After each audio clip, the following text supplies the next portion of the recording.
So I've been here before, just like this, sitting, a blank mind.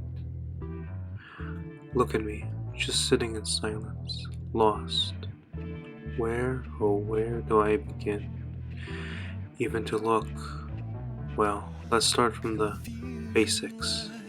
The basics of deck building. Time and time again, we all get stuck, and for me, I can't see. No, not physically, but it's kind of hard to explain. Example, just look at that. The basics of deck building. Everyone states that there are 20 monsters, 10 spells, 10 traps. Even the Yu-Gi-Oh! Duel Master's Guide gives this info. I don't know about you, but for me, nah. There's more to this than meets the eye. Now looking for notes and so forth, as EO did, or ye did, some impressive results. Now first things first, why? Do I feel so well? It may not be blind, but more hard to see. And boom, just like that, it's a hole. And now, I'm restricted to, well, this monster. What he is and his type and people, and frankly, I don't want it. And boom. Now I'm back to square one. And now, it all settles back in. I move and what comes of it? Well, enough talk. On to my points. Well, my points. Okay, so first, I'm not afraid of standing still. I'm just afraid of being bored. I'm not afraid of speaking my mind. I'm just afraid of being ignored. I'm not afraid of feeling, and I'm not afraid of trying. And I'm just afraid of losing, and I am afraid of dying. oh boy, that song. Am I right, guys? Anyway, so we're going to deck building here. There are two types. Well, let me just say this real fast.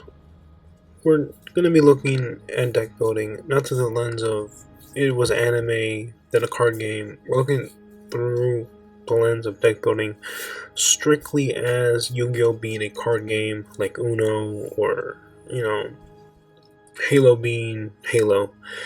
I don't have to explain Halo, but if I do, then you get my point. We're going to be looking at Yu-Gi-Oh! In today's video as Yu-Gi-Oh! Being a card game.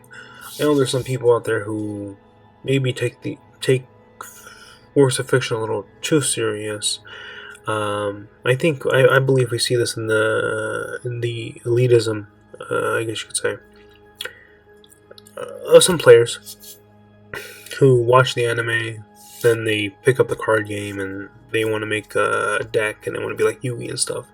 See Bit Trooper on the screen. We're not viewing Bit Trooper as a Yusaku card. We're viewing Bit Trooper here as just Bit Trooper. He's a level 4 Earth Cyverse / effect monster. That's all we're viewing him as. We're not viewing him as a card Yusaku used or anything like that. So basically to say, in today's video, we're going to view Dark Magician as Dark Magician, not Dark Magician as Yugi's Dark Magician.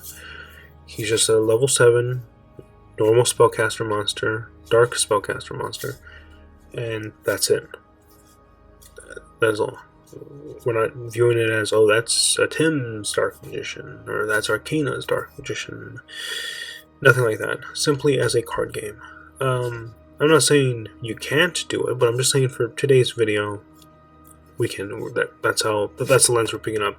Because I know some people. There's a person I ran into in the comments, I guess you could say, of a Yu-Gi-Oh thread. It wasn't me. I was. How do I say this? I mean more of. I was scrolling and they were having a conversation with someone else. They were very much the Yu-Gi-Oh is just broken, but not through a game standpoint. More like the heart of the cards don't really work anymore type of thing. And it was kind of cringe. They kept bringing up like their decks, but their decks were like really out of date, and they were just saying that Yu-Gi-Oh's just shit. And the whole flip side of that was I scrolled down more, and someone was like, "Hey, because there's a dude one was like Yu-Gi-Oh shit. Dude two was like, well, let's counter argument. Dude two ended up having a conversation with dude number three. Dude number three was the flip side of dude number one. Dude number three was like, hey, I was thinking about getting back in. The deck I was looking at is Ritual Beast, because Ritual Beast, yeah, I think that's what it's called, because that's what I was familiar with before, and they were talking about basically new strategies and how to make the deck relevant for 2019 or 2020 at this point. So that was the whole flip side, and you could see it branch off very good. It was the same person, just what if this person comes back, but viewing it as a game versus this person has this mentality of something else. Because I'm going to say something right here, and this is going to be the defining factor of maybe if you should proceed with the video or not. There are two types of Yu-Gi-Oh! Upper level versus lower level. Now, instantly, if you thought in your head, I'm talking about casual versus non-casual meta, then you may want to rethink some things here, because that's not what I'm actually getting at. When I say upper levels of Yu-Gi-Oh, that's not what I mean. When I say lower levels, that's not what I mean either. I'm not talking about a playgroundish. I'm not talking about a non-competitive, I should say, not playground, sorry. When I say there's two types of Yu-Gi-Oh, an upper and lower level, what I mean is in type 1, let's say the upper levels, which would be the more of a time, I guess you could say, from when the game started to when the game is now. The upper levels are probably from 2015 to now, and the lower levels are 2014 and when the game started. What I mean by that is, if you look back at the earlier games, well, the earlier years of Yu-Gi-Oh, we can see that some things go. As for the upper levels of Yu-Gi-Oh, anything goes. So this is a key thing in deck building here before you can even start. Do note, I would hope that newer players are watching this video, tag along and everything. Maybe I have a hard way of, well, I think I do personally have a hard way of getting things across, but hopefully everything's understandable. Hopefully in the comments maybe things can get sorted out here. But what I'm trying to say here is, back then some things go, but nowadays everything goes. Here's an example if you need it.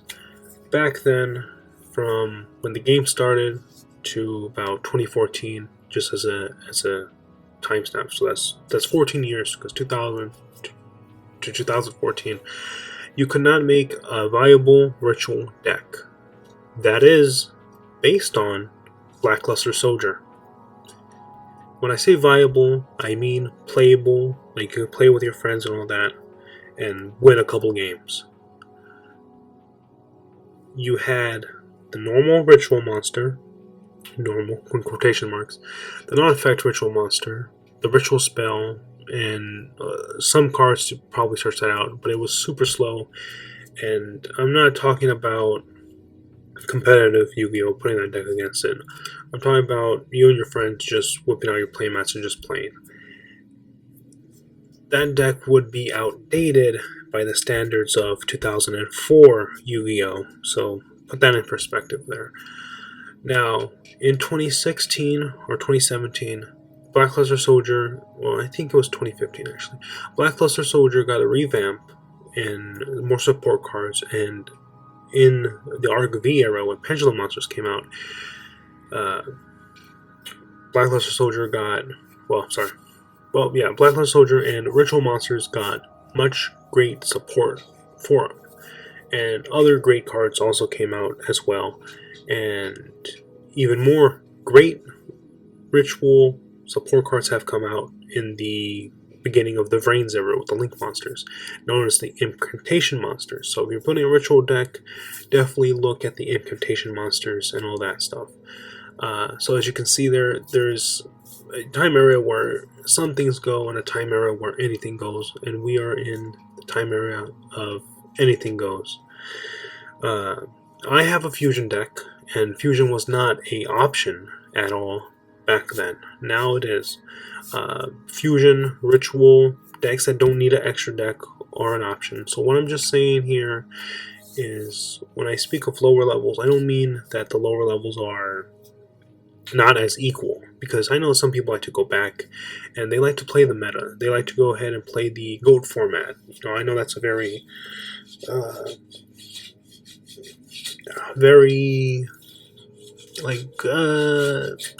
playable. Sorry, had to get something.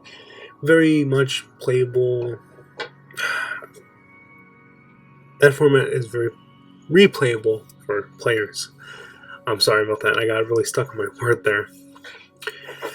So that is the 2 levels of basically playing. I'm sorry it took so long to get that all off. I just want to make sure it's just clear for everyone to understand.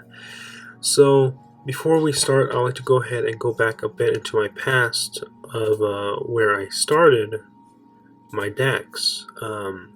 So I came back to Yu-Gi-Oh! In about 2010, I would say, or 2009. That's when I actually got out the rulebook and I decided to actually read the rules.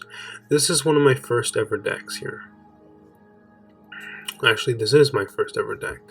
This was when Dueling Network, it's very old now, funny to say that, but this is when a thing called Dueling Network was a thing. They had a whole forum and everything. It's all gone now. Viruses and some shit. I don't really remember the reason, actually. I think it got hacked. But either way, this is what my first deck is. You want to go ahead and avoid a deck like this. Now, I was a beginner, and this is my beginning deck. I've always been a player that tried to go ahead and basically have all around basis of anything, really. If my opponent wanted to go ahead and be on the offensive, I wanted to make sure I was on the defensive, and I wanted to make sure I was playing for the attack. This deck is based off the rules of 20 spells, 10 monsters. Sorry, based off the rules of 20 monsters, 10 spells, and 10 traps. And I don't want to admit it, but they were right back then to say that this is a massive cards. Besides me trying to keep it all balanced, one of the biggest things, the biggest downfall here is that my deck, because I watched 5Ds, and I loved 5Ds. I liked Yusei, I liked the character, and Synchro Monsters were new in town. I was like, yeah, I'm going to Synchro Summon. So the whole idea of the deck is to basically just spam out as much Synchro Monsters as I can. That's why there's the Call of the Hornets, the Swords of Revealing Light. Now looking back on this, I probably would have upped that Composite 3. Anyway, enough of that. But basically, also another thing with me back then is I wanted to play with my favorite monsters. So that's why you have Outstanding Dog Miron. That's why you have Knights and Sorcerer, Quotbot, the twin queens right there. Magical Exemplar. I love Junk Synchron. Kieran. Pikaru should be here. Where is Pikaru? Yeah, there's Pikaru right next to Whitehorn Dragon. Another of my favorite monsters. I love Tuningware. Speed War. Is it Speed Warrior? Yeah, it's been such a long time since I've seen the card, or I should say, remember the name. I was sorting through my cards when I saw it there. Mania of the Aqua, just all these cards that I love a lot. But when we're looking at it through a game lens, you can see all its cracks. You can see all of it. So ignore the side, because we'll get to the side deck soon enough. Don't worry. But the extra deck, you can see it's kind of following that line as well. And just all this stuff. Just whew. This is actually, I think, a recreation of my first deck, because you see the XE monster there. There was no XE monsters when this is basically, I think, the end of the deck, or something. I can't really explain it. Anyway, soon after that, this is my second deck I came up with. A little bit better because, well, it's not as cluttered, but you can definitely see the cracks in this one. I hope this is capturing alright. This is my first time I've actually tried to do something like this. We see now, yeah, if I could, whoa, okay then. Sorry about that. You see I have more random splashed monsters everywhere, very low spawn trap card count. If you're playing against friends like I was, this is fine, I guess. But still, to the lens of a game, it's just, yeah, it's not good. So, same thing with this. Again, my inspiration in my deck has always been to just shit out a bunch of monsters and just synchro summon.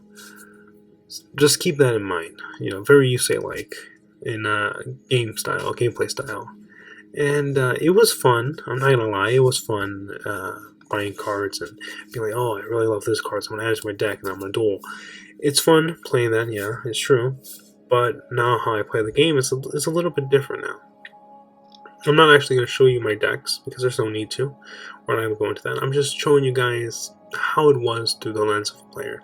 And I got really upset when I was younger because, let's just say, it was going to sound cringy, and this is why I gave that warning earlier. I had the world of anime in my mind, I guess you could say. I wanted to shining draw and all this stuff. So I tried really hard. So all the dueling network decks are all just basically that. Or just basically shining draw. No, I should. Many people may not know what shining draw is. Basically, heart of the cards. Just basically being like, yeah, anime is fuck, boy, let's go. That's what basically all these decks are. And it starts turning a bit more into something completely else around deck number 4, which should be this one. And that's when I actually decided to name the deck. And this is when I decided to take it from anime as can be to try to make it a little bit more realistic, I guess you could say. No, I didn't lose my heart, mind you. It's funny I say that because the deck's name is actually called Synchro Hearts. As you can see, I have a bunch of good just monsters to spam the board with, and they're also my favorite monsters. The spell trap cards give way to that, and so forth and so forth, using everything as a unison. But this goes back to what I was talking about when I was saying upper and lower levels. This is a very lower level type build to think of cards simply as monster, spell, and trap, as I was doing here. And as you can see, my extra deck. Again, the only person I ever played against in real life was my friend, my in real life friend. And I'm not gonna lie, I did summon Quasar, and of course when I summoned Quasar, the game was already in. The game was about on my side, I guess you could say. And yes, this deck can summon Quasar in about 3 or 4 turns, I would say. Maybe. It depends. It really depends on the hand. 2 turns. I think maybe one time I could go for 1 turn. I remember looking up a Galactic God combo and just, yeah, oh, it's fun memories. But as we can see here, the evolution of, let's say, the first image of being just, I would definitely say this is a clutter. This is a bit more well constructed. Then we get deck number 5 / Chaos Goddess deck. Because after Synchro Hearts and all that, I decided, because there was a lot of talk of when building decks to focus your deck around one thing and just do it. And I said, I really love Chaos Goddess, and I could see her bringing out Whitehorn Dragon.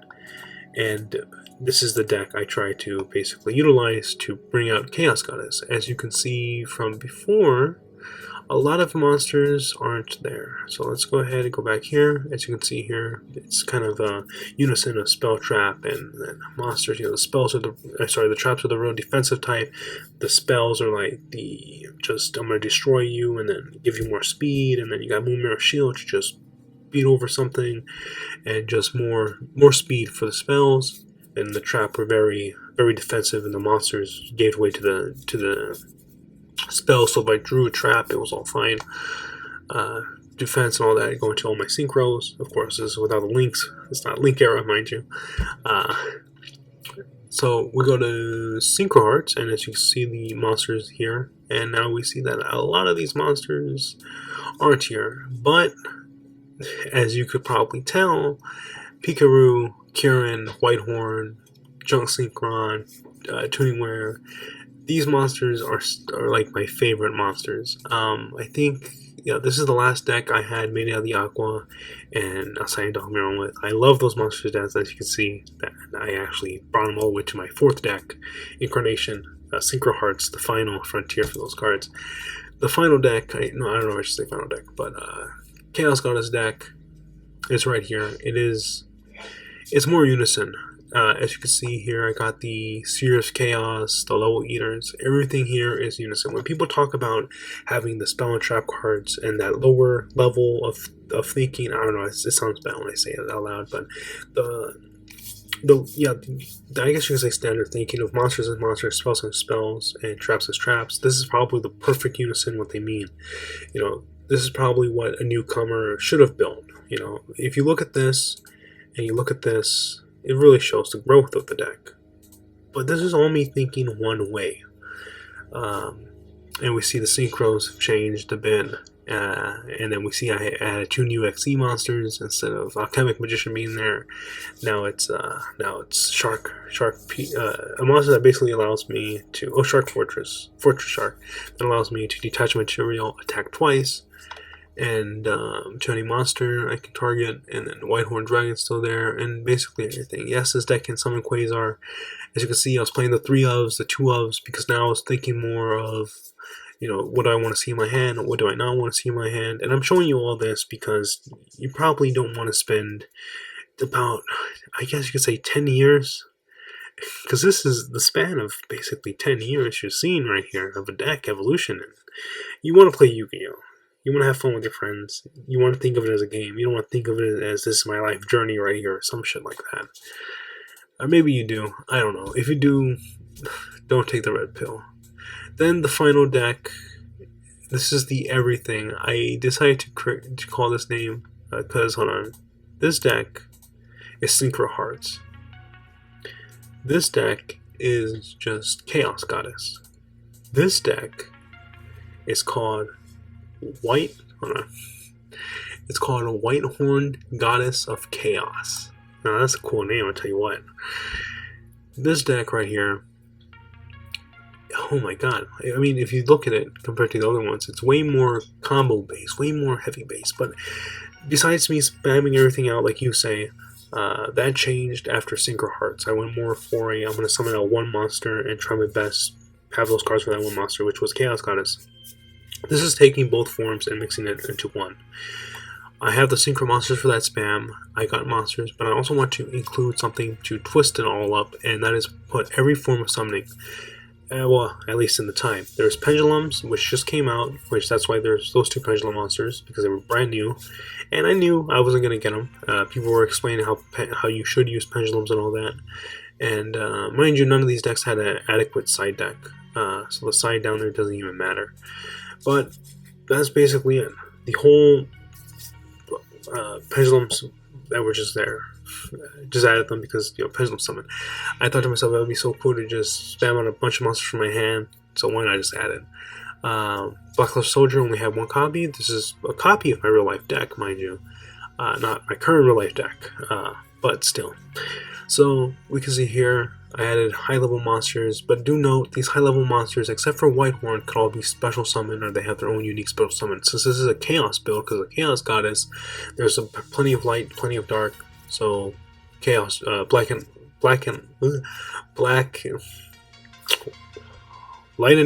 Darkness Dragon, Chaos Sorcerer, Black Luster Soldier Envoy of the beginning are there because you could just get rid of one light, one dark, and then boom. Actually, no, Lightning Darkness Drawing I think had a tribute to. White Horn, Sphere of Chaos, because Sphere of Chaos can just put out a Master of the End over there. Warrior of the End, I forgot his name. Chaos End Master, I think. Sphere of Chaos. Knights and Sorcerer, just because if I could summon him back out with those Call of the Haunted and those Dragon of Oasis cards down there. So basically that's like 4 Monster Reborns. Oh man, this deck was just so cool. If I had an anime deck, this would be my anime deck. Because when playing it, it was so anime as can be. It wasn't even funny. It was just so awesome, just playing all these cards and stuff. And then, you know, I decided to have one ritual monster. It's going to be Northern Wimco. You know, it was just so cool. You know, if I get a Northern Wimco, that's a boss monster. All these things are just pillar of boss monsters to just destroy, or I'm going to destroy you. But now the game's changed and you can have this anymore. Which the game's changed for the better, mind you. And that is it right there. But I take you down that memory lane to show you now what would be classified as the upper portions of deck building. Or I guess the upper levels of deck building. And as you think of this as a game, it was nice to go down memory lane, but you saw how cluttered it was. So before we start this off, I guess maybe I should have started off like this instead of starting it off way too late. But here's a quote that I read and I said, well, that is true, and that is the inspiration of many of the Yu-Gi-Oh! Characters in anime. And I think it's something that players should take in today and really go with it, you know what I mean? Because it's true, we like what we like, and the quote is, decks are represents, and I felt so hard, and the quote is, decks are a representation of the player, and they speak to who you are as a person. That's a very interesting quote to have, and looking through this as a game and putting your deck together and then thinking about this quote is very interesting to know that this is you, because you put your piece of yourself into the deck. Do note, maybe we'll be drifting into philosophy and not so much game mechanics. Maybe that's the whole point of this video. Think, wink, wink. So you have to think. So getting on to it. So I showed you the lower levels.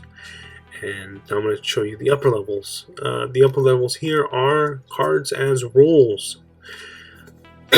So let's go ahead and look up. Let's type in Rod. And let's look up Magician's Rod. Because my friend has a Dark Magician deck. So we'll be using this as a basis. We see Rod here. And what is Rod? Well, you may think you use cards, but you're thinking wrong again. Cards as roles here.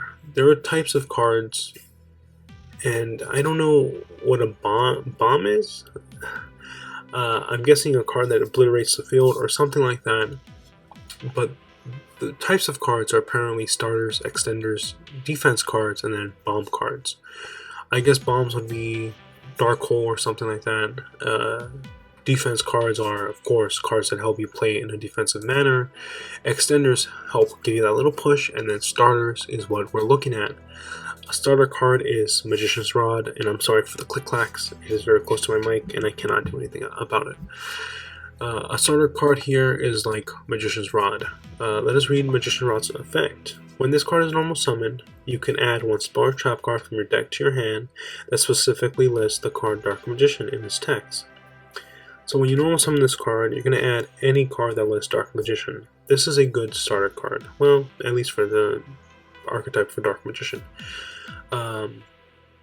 So when you're building a deck, you're going to have to add plenty of these starters here. You want a lot of starters, and you want extenders. Here's the best example of an extender I can think of, and that is from my own favorite archetype. And that's a thing too. When I was building all those decks you saw back there, I hated archetypes. Until I saw this archetype Moonlight, and I realized that I love the moonlight, I love the night, and this is the archetype I must play. I think I just realized I may have lost a love for something. I love the night.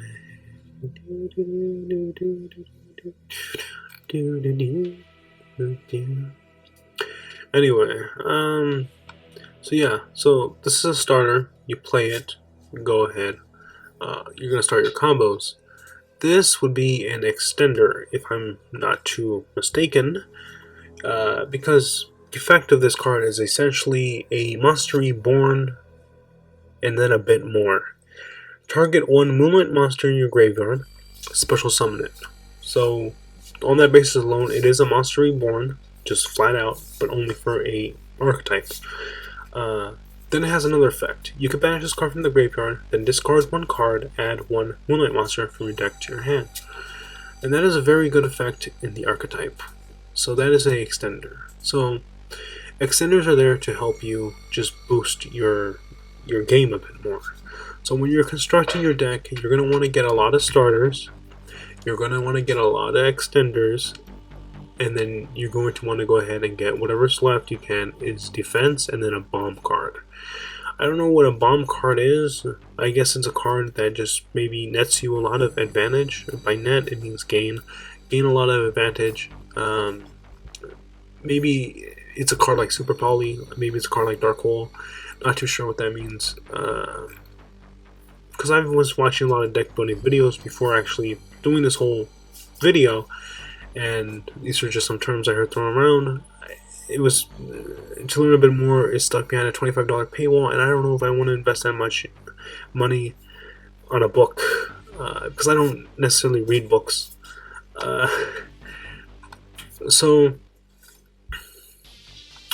I'm going to go ahead and, before we continue, I want to go ahead and just mention how I was mentioning the upper and lower levels. We are exploring the upper levels right now, as cards as roles. But before, because I know what you're thinking, you're like, well, how do I know if I can find the right starters for me and all that stuff? That's why I mentioned the whole ritual deck thing. That is why I mentioned just other things. And that's why I mentioned the whole decks are representation of a player. So let's look up monster. You've seen Blue Eyes 1,000 times. So let's go ahead and look for something different. Let's look for ritual monsters. Actually, there's two monsters I want to show. Let's see if we can find a cool ritual monster. Alright, Herald of Ultimateness. Have you ever witnessed this monster? What about Demise, Supreme King of Armageddon? Or some of the Necros monsters. There's plenty of archetypes in Yu-Gi-Oh! And there's plenty of types. If you want to play a deck that's an archetype like Necros, go ahead.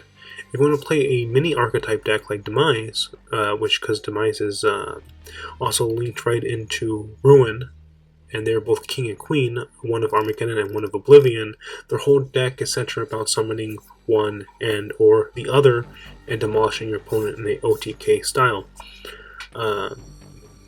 Necros, well, you know what, I know more about Herald. Herald is a more of a control-based deck, so maybe you like the idea of angels, or because fairies are in the OCG called Angel and Fiend in the OCG is called Demon.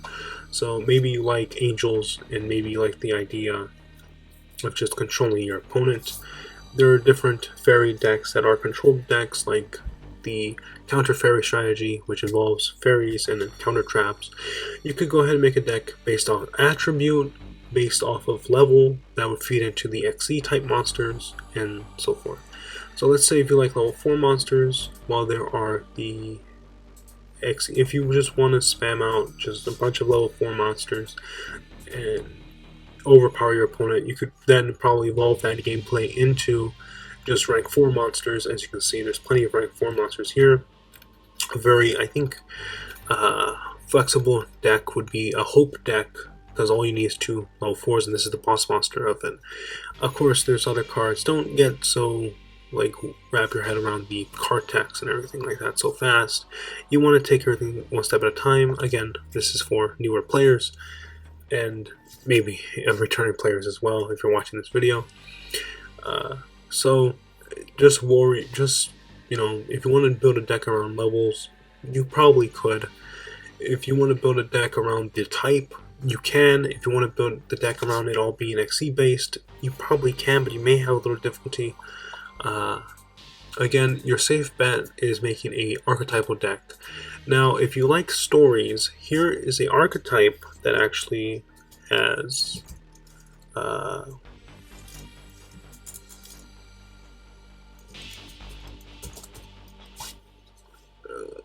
did I spell that right? Oh, I'm so confused. Okay, here's an archetype that has a backstory that expands a lot of different cards. It is the World Chalice / World Legacy card. Let me just type in world. It's all for the monsters, I guess. I don't know. And they are primarily linked base deck.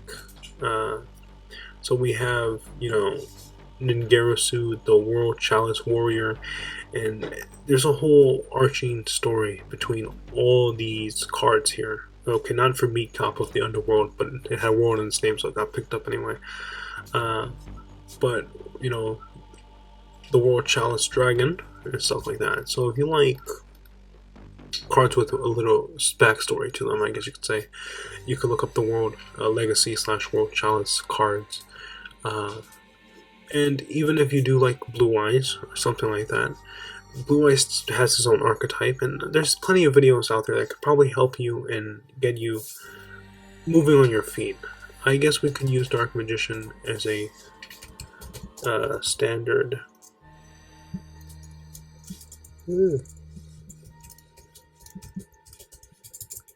Oh my goodness. Okay, I don't know how I felt that. But anyway, we can use Dark Magician archetype here. This is my favorite artwork, so we're going to go ahead and put 3 here.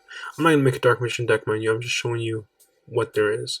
So this is the boss monster, and in this deck you would want 3 rods, because this is the starter. And what would be, and looking as cards as rules, it's very much fluid, by the way. Here's another good starter, is Magician's Souls, which is a new card coming out at making this video. Okay, so besides giving you ideas of besides giving you ideas of card types and all that, there is as rules. There we go. The amount, because you're probably thinking, well, how much is too much and all this stuff. So here it is. You would want about 11 through 14 starters, because brick rate is higher going first. That may or may not be true, but I'm not the person to talk about that. So Dark Magician is going first deck, so you would want about the most starters as you possibly can, which is 14. Extenders, you would want about 12 through 13 extenders, and then maybe about 6 defense cards, and maybe about 7 bomb cards. I don't know what bomb means again, mind you. I'm gonna go ahead and say they are cards that are just devastate your opponent to no end. So the best type of starter is a crossroll starter. So most of these starters, like Magician's Rod here and Magician's Souls, have different things to them that there's more to their starter effects. So Magician's Rod here says that you could go ahead and tribute 1 spellcaster and then add this card back to your hand.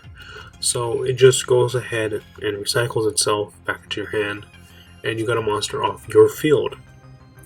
So maybe you need that, maybe you don't. Magician's Souls reads, you can send up to 2 spell trap cards from your hand and or field to the graveyard, draw the same number of cards sent to the graveyard. If this card's in your hand, you can send 1 level 6 or higher spellcaster monster from your deck to the graveyard. Activate one of the following effects. So, if this card's in your hand, you're going to activate it. You're going to go ahead, send Dark Magician or whatever, special summon this card from your hand, or special summon that monster you or special summon one Dark Magician or Dark Magician Girl from your graveyard. Then if this card's face up on the field, this is kind of where the cross starterization is. What you're going to do is send 2 cards and probably unbrick your hand and then draw more. So you have to view it like that. It's the roles they play, essentially, and that's basically it. So Magician Rod helps you get out a spell trap card. This sends that Dark Magician, so you can special summon it out, souls that is, and then just help starting you more. There's a universal. Let me type in spell.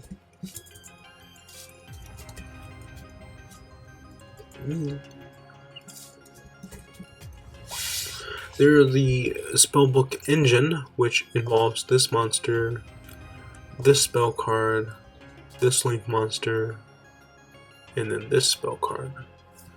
So these are starters and extenders.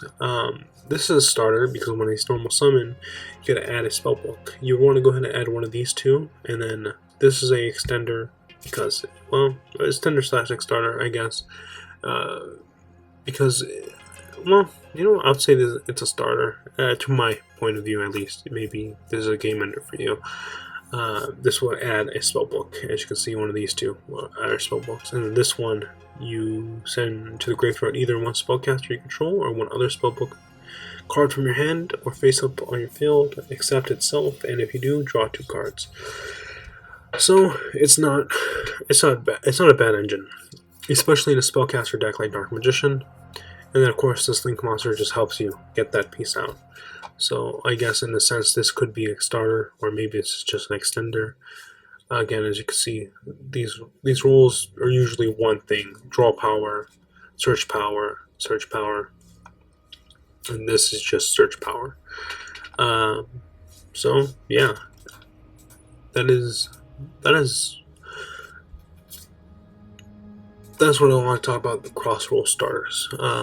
So as we saw, Rod did more than just search out one card. All Magician of Prophecy did was just search out one card. So the best type of starters are the ones that do multiple things. So in whatever archetype you're looking at, keep that in mind. Does a card convert losses into wins? This was a little bit harder to grasp in what I saw in the video I watched. But basically, I guess what was trying to be conveyed was basically,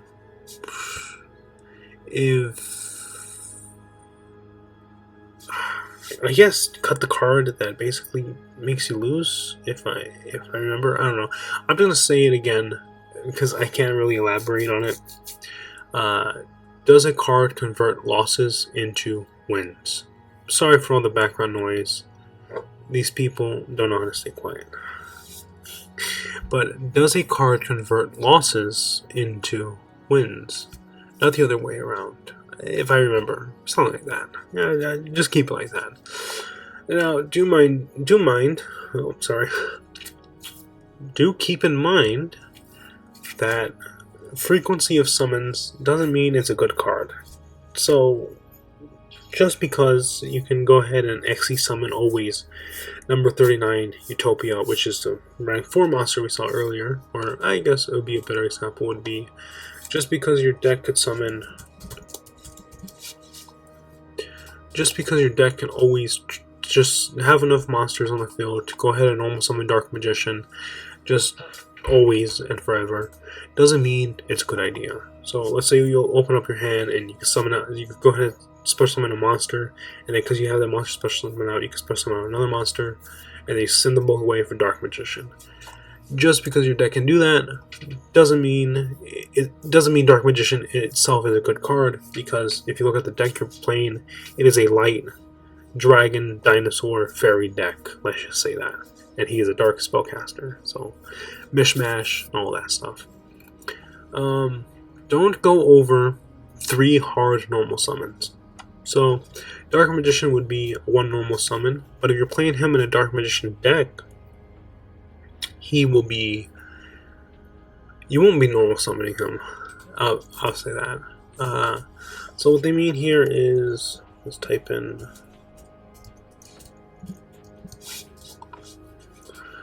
So this is a hard normal summon, and then Rod is another hard normal summon. So don't go over 3 hard normal summons. Basically, this is probably a good amount for a deck. So don't go over 3 hard normal summons, because you're gonna slap down Rod, use its effect, and then you don't want to get too clogged up with more rods, or have the Spellbooker's Prophecy in your hand and you can't do shit about it. I'm not gonna say there's not cards that can send them away to help you draw more cards, but just keep that in mind. Don't go over 3 hard normal summons, because it gets too tight, too just hard to play. Now, this is where we go into sighting. But before we go into sighting, I just want to elaborate a little bit more on something else. So we learned the roles here, and we learned everything. So just to keep it clear here, here's a cross roll starter, I guess you could say. Here's a defense card, I guess you could say, which would be, I don't know, because see, a lot of these cards blend into roles. Roles are very fluent, I guess you could say, because here's a card like Magician's Circle. It is not only aggravation, but it is also defense in a way, and in a sense, and other stuff. I was gonna get out the cards layout, but I don't think I need to. I think you guys got this covered. But here's the thing. Let us go to side deck cards here. Let me go ahead and type in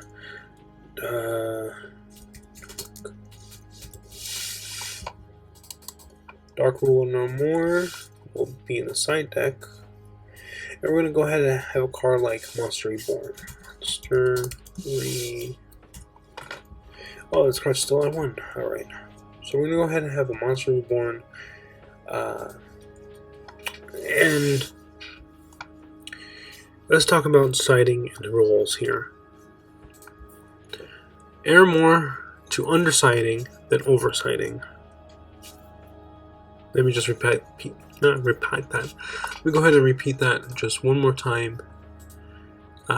Err more to undersighting than oversighting. So when you get into a match with your friend or whatever, you want to go ahead and maybe you have 6 cards to side against their deck, but you could take them and you don't have to side out so much. So go more on just siding in 3 cards. And not the 6. Side cards that are categorically better than the cards you are replacing. So what that means basically is, as I would demonstrate, it is pretty easy, but some of the things just have to be pointed out. So out of Rod or Monster Reborn, which one will I take out? I'm going to take out Monster Reborn because it doesn't get me anywhere. It's an extender.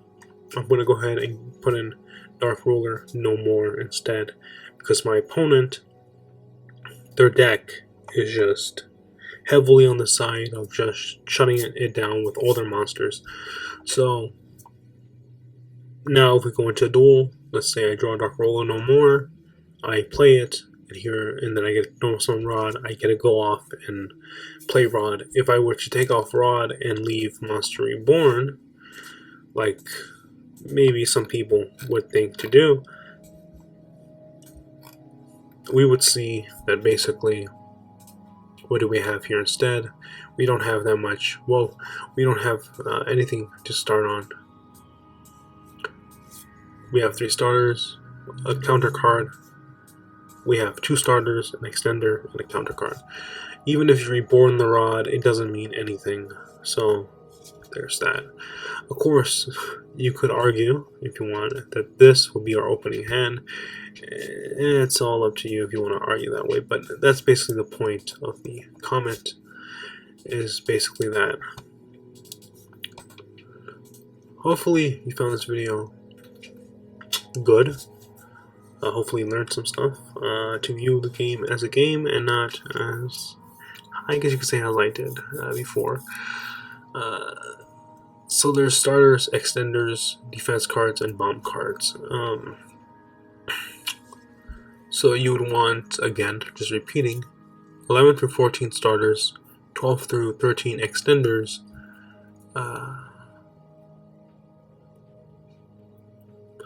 Do note, 12 through 13 are perfect. I typed that really weird. It's a perfect amount, basically. 6 defense cards, and then 6 bomb cards. 6 or 7 bomb cards, I guess. I guess it's bomb cards. I don't know if it's bomb or bomb. Like, like explode bomb. Anyway, keep in mind of the crossroll starters. Does a card convert losses to wins? And just because you summon a lot doesn't mean the card is good. Doesn't mean you can summon a monster a lot. It means that it's good. Don't go over 3 hard normal summons, which I think is probably going to be the best advice. And err more to cite undersighting than oversighting. Here's another thing. Do not take out any of your starters or extenders. The cards you want to... Well, hold on now. Do not take out any of your starters, and maybe take out some of your extenders, but not too much. You definitely want to go ahead and side out those defense cards. So I guess here's a good point of view. Let's go ahead and add that rod back.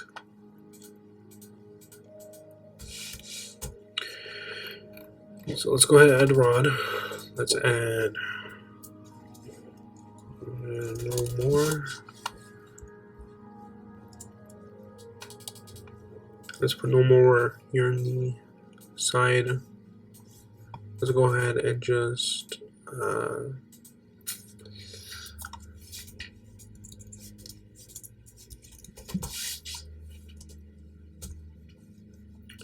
add some of this, and then put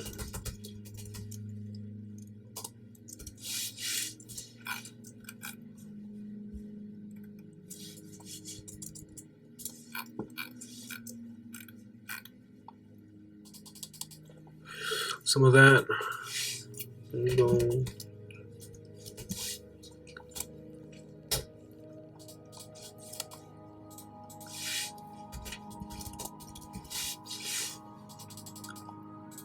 I guess, right?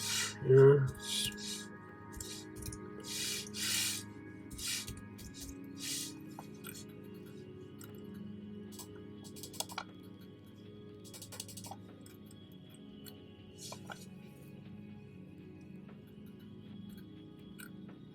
I guess that's how it would be done. Okay. Something like this. So we have defense cards. We have a defense card. Let me go ahead and put in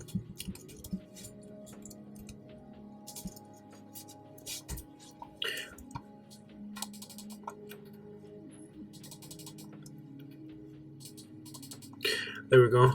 We have Mirror Force cards here, and so let's just say when we're citing, we have our starters. So we have 6 starters. Draw power card here. More extending. We have a bomb card. I guess these are bomb cards. We have defense cards, and what we would want is probably more power. So just as a thing here, you wouldn't want to take out any of these cards at all, because these help you go what you want to be taken out. Or maybe you could take out a Spellbook of Secrets. Or you could be taking out one of your extenders. Sorry, not Spellbook of Secrets, but you know what I mean. But looking at the deck, there's a lot of defense, and there is a lot of bomb cards, quote unquote. So we're going to keep these in. But I will go ahead and take out because let's say we want to be more aggressive, and that's what we have here in our extra deck. I'm going to add 3 of these, and I'm going to go ahead and take out maybe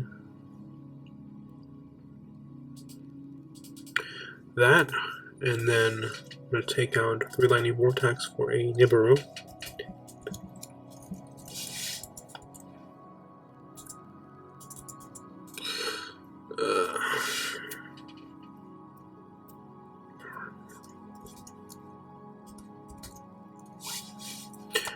Nope, I'm just feeling all over today. What was a spell?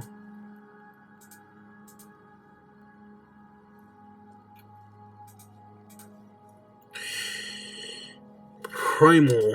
That was primordial. And then let's just say at this. So now when our opponent special summons a bunch of monsters, hit them with a rock. If they try to attack with the rock, we have defense to deal with the rock. And then let's just say if they establish a board, we have this. Compared to the 2 cards we took out, this is much more better in terms of siding. As we can see, we still have our extenders and our starters. That's basically what I just wanted to showcase. I didn't have to go this extreme with searching on all these cards. I know I didn't have to, but just for what is it? Not clearance, clairvoyance? No, sorry. Just to be very clear about it is why I want to go ahead and do that. Just to show basically everything that's going into my head, just so when I post this video, I don't have to think or retake or be like, oh, I should have done it. But there you go. Of course, I put 6 hard normal summons, but that's just it. That's just kind of yeah. Alright, so you could leave now, but I will want to go ahead and talk to some of the newer return players. Maybe you could go ahead and stay for this one. What I wanted to talk about is one last thing. Is probably, I guess, boss monsters? Yeah, okay. Because this goes into it. So, I was reading online that you want to have... Let's go back to my decks for a second. Let's talk about probably the earliest deck incarnation. So, online, they're basically saying build a deck like this, or like this, where there's 10 spells, 10 traps, 20 monsters. And that is terrible advice in today's new Yu-Gi-Oh! And they were also saying when you have monsters, make sure you have 1, 2, or 3, maybe 4 higher monsters, low monsters.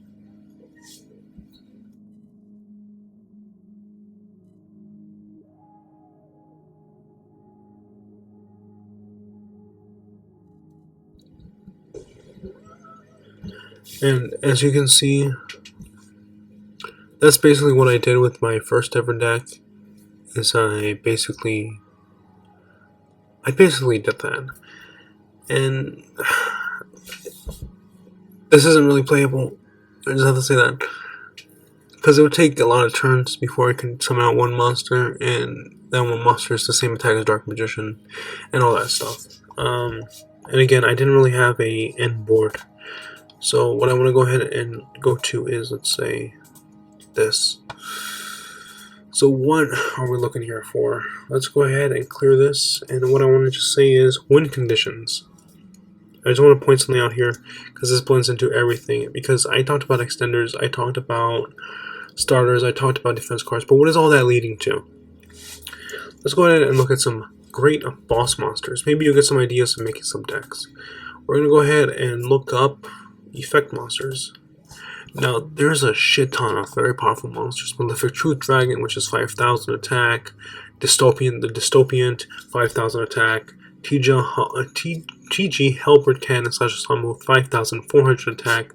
But there's a monster that caught my eye when I was going through cards I have, and I said, what the hell is that? And it is Machina Force with 4,600 attack. And this is the effect. I guess I could use this as a basis, because it's pretty interesting, I'm not going to lie. But it cannot be normal summon or set. It must be special summoned by Commander Convingage.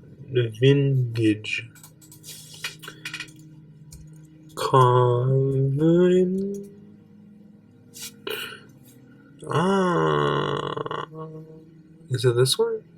Vinged? Oh, okay, Commander Convington. You could send one face-up machine, a soldier, sniper, and defender. You control the graveyard spell summon one. Okay. So, with the effect of this, oh, that's interesting as hell. Fuck it, maybe I should make a Machina Force deck. Alright, so this Machina Force monster, I saw it, I read the effect, I said, wow. So I'll let you go ahead and use it as a shower of this. So with your extenders, with your starters and with your defense cards and your bombs, I guess you would want to go ahead and summon out Commander Convincton over here. I can't say his name right now. Convincton. Summon out your machine of monsters with all your abilities and all that. The likelihood of actually doing that, I know nothing about this archetype, but this is just the theory here. And you want to go ahead and summon out Machine of Force, which is again 4,600, insanely powerful. And it cannot be special summoned by other ways. You must pay 1,000 life points to declare an attack with this card. You can send this face-up card you control to the graveyard to target one machine, a soldier, sniper, and defender in your graveyard. Special summon those targets. So this card is basically an ultimate beat stick.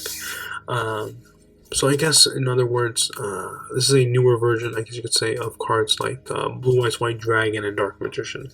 I guess I want to use Dark Magician, but I guess I'll go ahead and use Blue Eyes instead.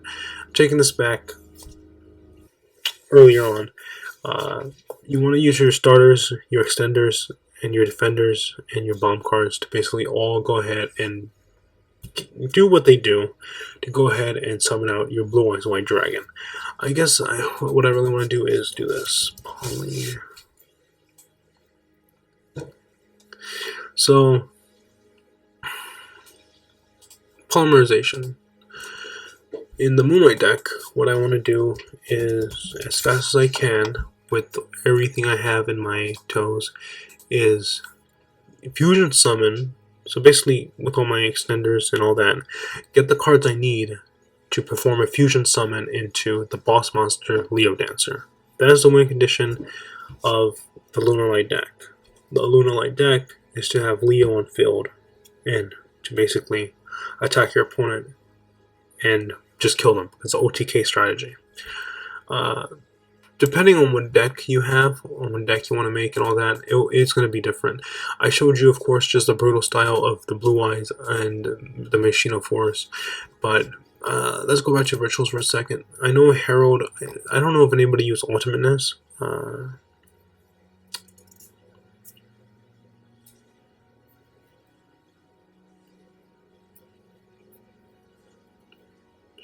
Okay, Ultimateness is kind of the same, I guess, as Herald of Perfection. I guess Herald of Perfection is just quicker to summon out. Where is he? Where's Herald of Perfection? Because there is a Herald of Perfection deck you can use. So this is a bit more better, I guess you could say, because the monsters I showed were all just summoning out a big monster, just pound your opponent's face in. While the Herald of Perfection, is he a fusion or something? I don't know why oh, here, a Perfection. He's a level 6 monster, so no wonder. Okay.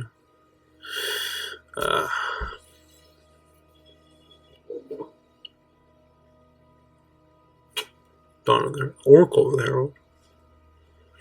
Alright, so Herald of Perfection. This level 6 monster has the same effect as Ultimateness, but Ultimateness seems to be a bit more powerful. So, the deck is Herald of Perfection. You use all your extenders, you want to use all your starters, extenders, and defenders, and all that stuff, and your bombs, to summon out Herald of Perfection. And instead of ramming your opponent's face in, you're going to sit on Herald and basically negate everything your opponent has. Your next turn comes around, your other monsters can sort themselves out and special summon themselves out. So you're going to go ahead and attack and basically gain more resources. Your opponent has nothing, and that's how you win with Herald of Perfection. Maybe you can make this deck Hungry Hamburger. So you saw the control boss monster. I showed you the attack if boss monsters, and there's just other win conditions. If you're looking at a Dark Magician deck, here I go talking about fucking Dark Magician again.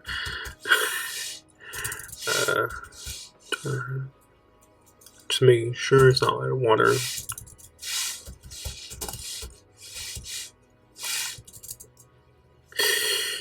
But Dark Magician is a control-based deck, so what's going to fly in here is going to be a little bit different. So the win con, quote-unquote, of Dark Magician, I'm talking about base Dark Magician, because as you go into Yu-Gi-Oh!, especially with the Dark Magician deck, Dark Magician actually has different forms. Let me go ahead and type in spell.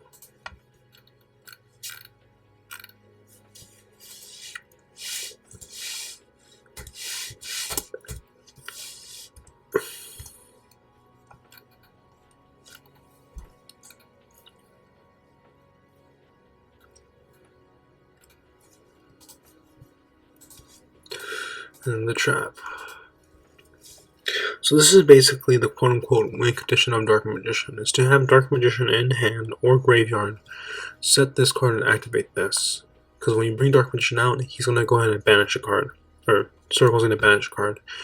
And then you have a monster on the field that's unaffected by everything your opponent has, and then of course everything else here in the deck is just feeding into this little combo of non-stop banishing. So this is kind of like how other decks work. It's a card does something for another card, so forth and so forth. I've shown you again with the synchro monsters and everything. Well, let me show you Dark Magician again. Dark Magician. So one monster. So with Dark Magician, he has kind of like other forms.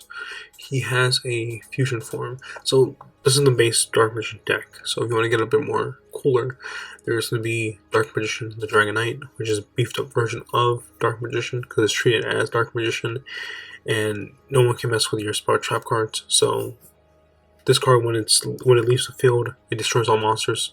So that's kind of like the big weakness of the deck. But this card basically says that doesn't exist. So your weakness is basically saved. And it's 3000 attack. So yeah, it's attack control, beatdown type of style. Dragoon of Red Eyes is another powerful fusion. And basically Dark Magician has many other fusion monsters here. And then Dark Magician has XC monsters. Or you can use XC monsters, I could say. Because they don't actually say Dark Magician, but it's implied it's Dark Magician. Abaddon Illusion Magician, and Invoking for much more controlled. Because Abaddon's much more like, I'm going to attack you, because when a normal spellcaster attacks, you can go ahead and banish a card. With this one, it's much more defensive. So you can kind of see the options already spreading out in here. There's also another card, because it's just a level 7 card, is Big Eye. It's just cooler because it's spellcaster and dark, but even if you're using a rank 7 dragon or fairy deck, you could still use Big Eye because it's 2 level 7s. So there's something like this. So this is kind of where the deck building kind of goes. And again, let's say you just like special summon a bunch of monsters. Well, here we have Link monsters. Of course, you still need a Link monster for these, and that's something else. That's other people things. I'm just showing you where it can all lead. So you want to know your win condition when making a deck, mind you. So let's say you say I want to make a Dark Magician deck. So this is Dark Magician. You're going to look through the archetype, you're going to find the starters, you're going to find the extenders, and you're going to work on that, make the whole thing, and you're going to know this is your goal right here. And then maybe after playing a while, you get things more done and more to your style, more to your liking, and boom, you add polymerization and other cards to help you fuse, or maybe you like spamming out Dark Magicians, and then boom, you can go into the level rank 7s and stuff.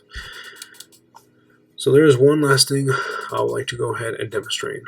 We're going to use 3 copies of Blue Eyes for this, or I guess we'll use Blue Eyes.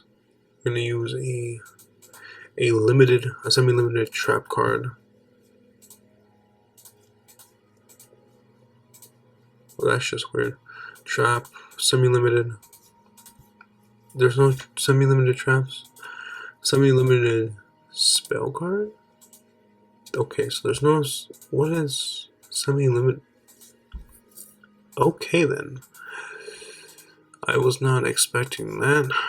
And then we're gonna go ahead, I guess, Rakegi. Or, nah, Monster Reborn. I like Monster Reborn better. Which artwork? Oh, which artwork, huh? That one? This one? Anyway, I guess for Trap, it could be anything. So we're gonna go ahead and just grab...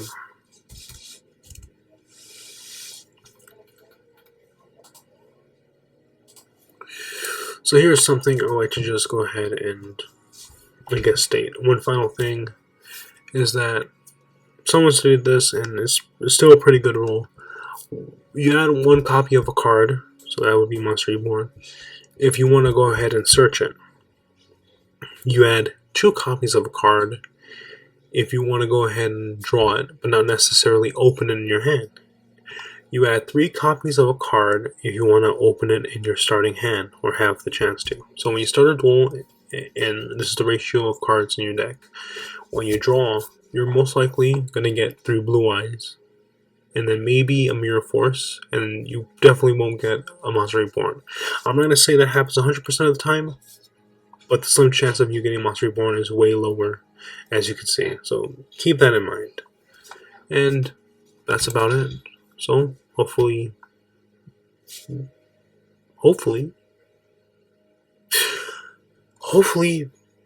what I said here today helps on building a deck. I looked around and not many people go over the starters and extenders. I think you have to probably find these off of YouTube and more on text-based forums. I think there was a video I was going to watch, but then I skipped it. It was about starters and extenders. Maybe you'll do a better job than this, but at least hopefully I'm shedding a little bit more light onto it. And all that stuff. So thanks for watching. Like, comment, and subscribe. Hit that bell icon, and I do encourage more commenting than anything, because communication, talking. Let's do more of that. You could find me on different websites. Links in the description below. And as always,